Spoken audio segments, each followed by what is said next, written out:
नमस्कार। तो आज हम भगवत गीता के 12वें अध्याय भक्ति योग पर थोड़ी गहराई से बात कर रहे हैं। हाँ, भक्ति योग यानी प्रेम और समर्पण का मार्ग। बिल्कुल।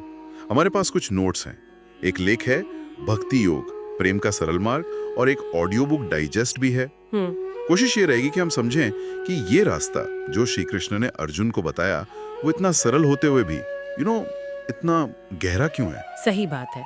अध्याय तो छोटा सा है, सिर्फ 20 श्लोक। हाँ, बस 20 श्लोक, पर जैसा शोध बताते हैं इसमें जीवन को देखने का नजरिया बदलने की ताकत है। बिल्कुल। और चर्चा की शुरुआत ही होती है अर्जुन के एक बड़े बुनियादी सवाल से कि ईश्वर के निराकार रूप की उपासना बेहतर है या साकार रूप की। ये सवाल तो बहुत लोगों के मन में आता होगा। हाँ, बिल्कुल आता है। और ये सवाल आज भी कई साधकों के मन में होता है। श्री कृष्ण का जवाब यहाँ काफी सीधा है, जैसा दोनों श्रोतों में बताया गया है। क्या कहते हैं वो कहते हैं कि जो भक्त पूरे मन से, पूरी श्रद्धा और प्रेम के साथ उनके साकार रूप से जुड़ते हैं। साकार रूप मतलब? जैसे कोई मूर्ति या छवि। हाँ, मूर्ति, छवि या ईश्वर का कोई भी व्यक्त स्वरूप। जो उनसे जुड़ते हैं उन्हें वे सबसे उत्तम योगी मानते हैं। ऑडियो बुक डाइजेस्ट इस पर खास जोर देता है कि यहाँ श्रद्धा और अविचलित मन ये कितने जरूरी हैं। सिर्फ मानना नहीं, बल्कि एक तरह से इमोशनली कनेक्ट करना। एग्जैक्टली, भावनात्मक रूप से जुड़ना। ये दिलचस्प है कि साकार भक्ति को इतनी प्राथमिकता दी गई है। और फिर श्री कृष्ण बताते हैं कि ऐसा भक्त असल में दिखता कैसा है, उसके गुण क्या हैं? हाँ, वो गुण स्रोत में तो पूरी लिस्ट है। किसी से द्वेष नहीं, सबका मित्र, करुणा से भरा हुआ। पर ये सिर्फ शब्द तो नहीं होंगे। नहीं, बिल्कुल नहीं। जैसे वो लेख है भक्ति योग, प्रेम का सरल मार्ग, वो इस बात को थोड़ा खोलता है। अद्वेष्टा सर्वभूतानाम, यानी किसी प्राणी से द्वेष न रखना। ये सिर्फ नेगेटिविटी न होना नहीं है, ये एक एक्टिव गुण है। इसमें दूसरों के लिए दोस्ती, करुणा, मैत्रः करुणे वच, ये अपने आप आ जाता है। अच्छा।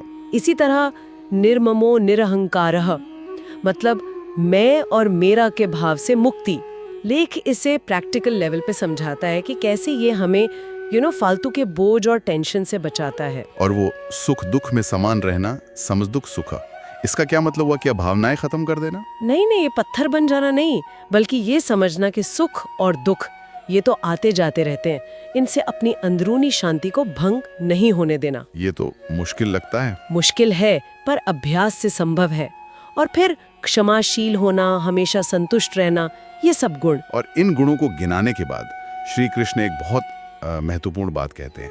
ऑडियो बुक डाइजेस्ट ने इसे बड़ा खूबसूरती से हाईलाइट किया है। कौन सी बात? ये ऐसा भक्त जिसमें ये सारे गुण हैं, चाहे दुनिया की नजर में वो कितना भी साधारण क्यों ना हो, वो उन्हें सबसे प्रिय है। हाँ, ये बात तो ये कहीं ना कहीं आध्यात्मिकता को सबके लिए खोल देती है ना? बिल्कुल।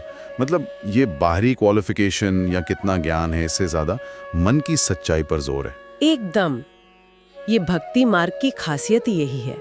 स्रोत में वो बच्चे और पिता का उदाहरण भी दिया है ना? हाँ। जैसे एक बच्चा बिल्कुल निश्चल भाव से अपने पिता पर निर्भर रहता है, उसकी गलतियों के बावजूद पिता का प्यार कम नहीं होता। सही बात है। तो लेख इशारा करता है कि श्री कृष्ण भक्तों में यही सरलता, यही निर्भरता और शुद्ध प्रेम देखते हैं। ये मुश्किल पूजा पाठ से परे दिल का सीधा कनेक्शन है।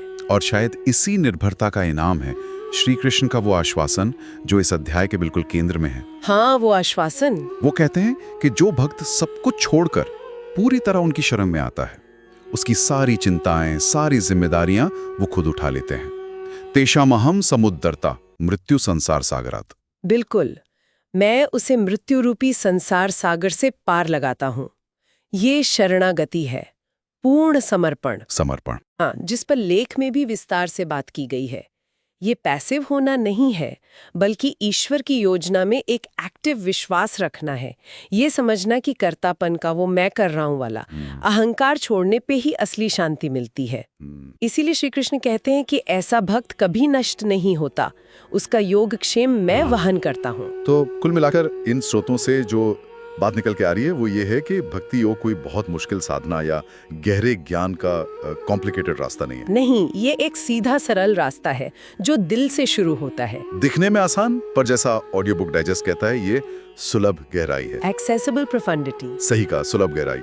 और इसी पूरी बात का निचोड़, सार, वो हमें मिलता है श्लोक 12-13 में। हाँ, वो श्लोक। अद्वेष्टा सर्वभूतानां मैत्रः करुण एवच निर्ममो निरअहंकारा सम दुख सुखः क्षमी। इसका मतलब एक बार फिर से बताएंगे? मतलब जो किसी भी प्राणी से द्वेष नहीं करता, सबका मित्र है, दयालु है, ममता और अहंकार से रहित है, सुख दुख में सम रहता है और क्षमाशील है, वही भक्त मुझे प्रिय है। और लेख इस श्लोक के हर शब्द को आज की लाइफ के लिए भी रेलेवेंट बताता है। ये गुण सिर्फ कोई आध्यात्मिक लक्ष्य नहीं है, बल्कि एक बेहतर इंसान बनने के प्रैक्टिकल स्टेप्स भी हैं। सच में ये तो सोचने वाली बात है। तो इस चर्चा के अंत में एक सवाल मन में उठता है, जिसे श्रोत भी कहीं ना कहीं छोड़ जाते हैं। क्या सवाल? कि क्या हम अपनी रोजमर्रा की जिंदगी में, अपनी बातों में, अपने कामों में भक्ति के इन सरल सिद्धांतों को उतारने की कोशिश कर सकते हैं? मतलब हमारे लिए आज के जमाने में एक सच्चा भक्त होने का प्रैक्टिकल मतलब क्या हो सकता है? ये मनन करने लायक प्रश्न है। हम सब अपने अपने स्तर पर इसे सोच सकते हैं। हाँ। वैसे हमारे स्रोतों में अगले अध्याय का भी जिक्र था, अध्याय 13। अच्छा, कौन सा? क्षेत्रज्ञ विभाग योग, जहां शरीर और आत्मा के भेद पर काफी गहरी चर्चा है। वो शायद जीवन और मृत्यु की पहेली को समझने में एक और कदम हो। इंटरेस्टिंग। शायद अगली बार इस पे बात करें।